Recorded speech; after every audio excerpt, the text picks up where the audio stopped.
ஓம் வாராகி நம. அனைவருக்கும் வணக்கம். இந்த வீடியோவில் நம்ம பார்க்க போகிறது சிம்ம ராசி சிம்ம லக்கணத்தில் பிறந்தவங்களோட தனித்தன்மையான குணங்கள், இயல்புகள், இதை பற்றி பார்க்க போகிறோம். ரொம்ப இன்ட்ரெஸ்டிங்காக இருக்கும். சிம்ம ராசியில் தான் பிறந்திருக்கணும், சிம்ம லக்கணத்தில் தான் பிறந்திருக்கணும் அவசியம் இல்லைங்க. உங்களோட லக்னாதிபதி போய் அங்கே உட்காந்துருந்தா அப்போ கூட இந்த குணம் இருக்கும். அல்லது இப்போ திசை நடத்தக்கூடிய கிரகம் இருக்குது அப்படின்னா திசை ஃபுல்லாகவே இந்த குணம் இருக்கும். இல்லை புத்திநாதன் நிற்கிறார் அப்படின்னா அந்த புத்தி நடத்துகிற நேரம் மட்டும் கூட இந்த குணம் இருக்கும். நல்லா பாருங்கள், இன்ட்ரெஸ்டிங்கான தகவல்கள் இருக்குது. தலைமை பண்பு உள்ளவர்கள். சிம்மம் அப்படின்னாவே தலைமை பண்பு. எத்தனையோ பேர் தலைமை தாங்கினாலும் எவ்வளவோ தலைவர்கள் இருக்காங்க. ஆனால் சிம்ம லக்கணத்தில் பிறந்தவங்க, சிம்ம ராசியில் பிறந்தவங்களோட அந்த குணம், தலைமை குணம் அப்படிங்கிறது அசைச்சிக்க முடியாத அளவுக்குள்ள இருக்கும். இவங்களுக்குன்னு ஒரு பேரு புகழ் கிடைக்கும்.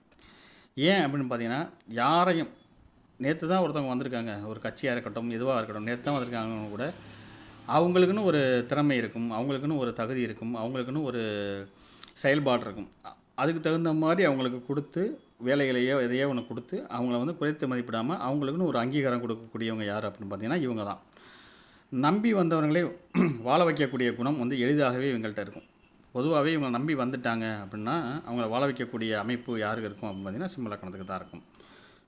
நல்ல பெருமைகளையும் போற்றுதலுக்குரிய குணங்களும் உங்களுக்கு இருக்கும். விசுவாசம் உள்ளவர்கள். தன்னை ஏமாற்றி சென்றவர்களை கூட மன்னித்து வாழ வைக்கும் தயாள குணம், தாராள போக்கும் உடையவர்கள். ஏன் இவங்களுக்கு அந்த ஏமாற்றம் வருது அப்படின்னா இவங்களுக்கு எளிதாகவே ஒரு புகழுக்கு மயங்கக்கூடிய ஒரு அமைப்பும் இருக்கும். சூரியன் அப்படிங்கக்கூடிய கிரகம் நவகிரகத்தை தலைமை தாங்கக்கூடிய கிரகம். அப்போ அவங்க வந்து எல்லோரும் என்ன பண்ணுவாங்க, டெய்லி மானே தேனே பொன்மானே அப்படின்னு சொல்லி புகழ்ந்து தள்ளுவாங்க. அப்போ அந்த புகழுக்கு மயங்கிற குணமும் இருக்கும். அதனால் இந்த புகழில் மயங்கி சில பேர் ஏமாற குணமும் இருக்கும். ஏமாந்துட்டா கூட சரி போ அப்படின்னு சொல்லி மன்னிச்சு வர குணமும் இருக்கும். திருப்பி அவங்களே வந்து இவங்க காலடியில் விழுவாங்க. அப்பையும் இவங்களை மன்னித்து இவங்களை வாழ வைக்கக்கூடிய குணமும் இவங்களுக்கு இருக்கும். எந்த ஒரு விஷயத்தை கொடுத்தாலும் எளிதாக வந்து அதை மேலாண்மை செய்யக்கூடிய கிரகம். மேனேஜ்மெண்ட் கெப்பாசிட்டி அப்படிங்கிறது இவங்களுக்கு தான் ரொம்ப ரொம்ப அதிகம். இந்த சிம்மம் அப்படிங்கிற ஒரு இது வந்துருச்சு அப்படின்னா இந்த ஜோதிடத்தில் டிவிஷனல் சார்ட்னு சொல்லுவோம். வர்க்க சக்கரங்கள் 16 வர்க்கங்கள் இருக்குது. அப்போ அதில் எங்கேயாவது கூட இவங்களுக்கு சிம்ம லக்கணமாக வந்துச்சுன்னா அது சம்பந்தமான விஷயத்தில் இவங்க மேலாண்மையாக இருப்பாங்க. அப்போ நாங்கள் பார்க்கும்போது ஒரு தொழிலில் ஒருத்தர் மேலாண்மையாக இருக்காருன்னா D10 சார்ட் தசாம்ச சக்கரத்தை எடுத்து பார்த்து அவங்களுக்கு லக்கணம் வந்து மேசத்தில் விழுகுது, இல்லை தசை நடத்துகிற கிரகம் சிம்மத்தில் விழுகுது, அல்லது தசை நடத்த கூடிய கிரகம் சிம்மத்தில் இருக்குன்னா இவங்க தான் மேலாண்மைக்கு ஆள் அப்படின்னு நாங்கள் சொல்லுவோம். எப்படி அப்படின்னு பார்த்தீங்கன்னா, இப்போ சிம்ம லக்கணத்தில் தொடர்புடையவங்க ஒருத்தவங்க கடைநிலை ஊழியராக போய் வேலை பார்க்குறாங்கன்னு வச்சுங்களேன், நாளடைவில் அந்த வேலையை கற்றுக்கிட்டு இவங்களுக்கு மேலதிகாரிகளுக்குவே இவங்க கமாண்ட் பண்ணுவாங்க. மேலே அதிகாரியே இவங்க மேலே கோவப்பட மாட்டாங்க. இவங்க மேலே வந்து ஒரு இது இருக்கும், ஆஹா நம்ம நல்லதுக்கு தானே சொல்கிறாங்க அப்படின்னு. அந்த மாதிரி ஒரு எளிதில் வந்து மேலே வரக்கூடிய குணம் வந்து அந்த அமைப்பு வந்து இந்த சிம்மத்துக்கு தான் இருக்குது. அதே போல் தன்னை சார்ந்தவர்கள் தன்னை நம்பி வந்தவர்களை ஏமாற்றாமல் வாழ வைக்கக்கூடிய குணம். ஏமாற்றக்கூடிய குணம் வந்து இவங்களுக்கு துளியும் இருக்காது. புகழுக்கும் மயங்குவாங்களே ஒழிய இவங்க வந்து மற்றவங்கள ஏமாற்ற மாட்டாங்க. இவங்க தான் ஏமாறுவாங்க, மற்றவங்கள ஏமாற்ற மாட்டாங்க. உயர்ந்த ஒரு இடத்தை அடைய துடிப்பவர்களும் இவங்க தான். உயர்ந்த இடத்தை ஒரு நாள் அடைந்தே தீர்ப்பவர்களும் இவங்க தான். எளிதில் கோபம் வரும். ஏன் அப்படின்னு பார்த்தீங்கன்னா, கோபம் உள்ள இடத்துல தானே குணமும் இருக்கும். ஏன்னா அந்த நம்பி வந்தவங்கள வாழ வைக்கக்கூடிய தயால குணமும் இருக்கு இல்லையா. அப்போ கோபமும் இருக்க தான் செய்யும். கோபம் எங்கே வரும்? ஒருத்தவங்களை வந்து ஒரு விஷயத்தை செய்யாமல் போனாங்கன்னா அப்போ கோபம் வரும். அந்த மாதிரி அந்த மேனேஜ்மெண்ட் கெப்பாசிட்டியில் அந்த கோபம் வரத்தான் செய்யும். ஆனால் குணமும் இருக்கும். கோபம் வந்து கடிஞ்சிட்டா கூட அடுத்து அவங்கள போய் தாஜா பண்ணி சமாளித்து, அவங்களுக்கு தாஜா பண்ணணும்னு அவசியமே இல்லை இவங்களுக்கு. இருந்தாலும் அவங்கள சமாளித்து சரி வாப்பா நான் தானே சொன்னேன் அப்படிங்கிற மாதிரி சமாளித்து போகக்கூடிய குணமும் இவங்களுக்கு தான் இருக்கும். இவங்க கோபத்தில் ஒரு நியாயமும் இருக்கும். இவங்க கோபத்தில் ஒரு வேகமும் இருக்கும். விடாமுயற்சி உள்ளவங்க. கொஞ்சம் முயன்றால் விஸ்வரூப வெற்றியும் அடைவார்கள். விஸ்வரூப வெற்றினா சாதாரண வெற்றியில் மிகப்பெரிய வெற்றி அடைகிறதும் இந்த சிம்மம் தான். இவங்க குடும்பத்தில் அரசியல் அரசாங்கம் சம்பந்தப்பட்ட யாராவது இருப்பாங்க. பெரும்பாலும் மாடி வீடு அல்லது ரொம்ப அரண்மனை போன்ற ஒரு பெரிய வீடு. இப்போ அரண்மனைனாவே ஒரு கொஞ்சம் பெரிய ஒரு 2000 ஸ்கொயர் ஃபீட்டில் வீடு கட்டினாவே அரண்மனை அப்படிங்கிற மாதிரி அமைப்பில் போயிடுச்சு. அந்த மாதிரி வீட்டில் இருப்பாங்க. இல்லாட்டி அப்பார்ட்மெண்ட் வீடு. ரொம்ப கஷ்டப்படுற ஃபேமிலி இருக்காங்கன்னா அட்லீஸ்ட் ஒரு லைன் வீட்லேயாவது இருப்பாங்க. அப்போ ஒரு பெரிய வீட்டில் இருக்கக்கூடிய அமைப்பில் இருப்பாங்க.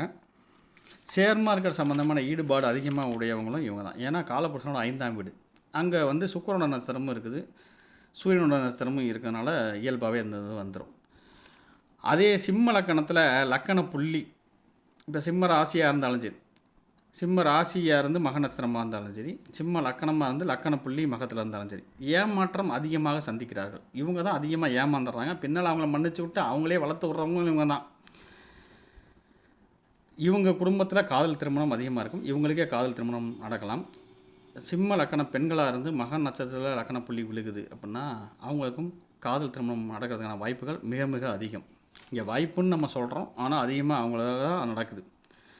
இவர்கள் மீது எப்பயும் ஒரு விமர்சனம் இருந்துக்கிட்டே இருக்கும். ஆனால் அதெல்லாம் பற்றி இவங்க கவலைப்படவே மாட்டாங்க. இந்த காதில் வாங்கி அந்த காதில் விட்டு அடுத்த இலக்கை நோக்கி போவாங்க, வெற்றியும் பெறுவாங்க. மருத்துவம் சார்ந்த குணமும் உண்டு. எதுக்கு எடுத்தாலும் ஒரு டாக்டரை தேடி போகணும், டாக்டரை தேடி தான் போகணும். ஆனால் தேவையில்லாத விஷயங்கள்லாம் போகணும் அவசியம் இல்லை. வீட்டில் இருக்க மளிகை ஜாமான்லேயே, வீட்டில் நம்ம சமையல் செய்யணும்ல, அந்த மளிகை ஜாமான் பொருட்களையே எடுத்து ஏதாவது ஒரு மருந்து செஞ்சு சாப்பிட்டா சரி பண்ணிக்கக்கூடிய குணமும் இருக்குது. ஏன்னா மகம்ங்கிறது கேது நட்சத்திரம்.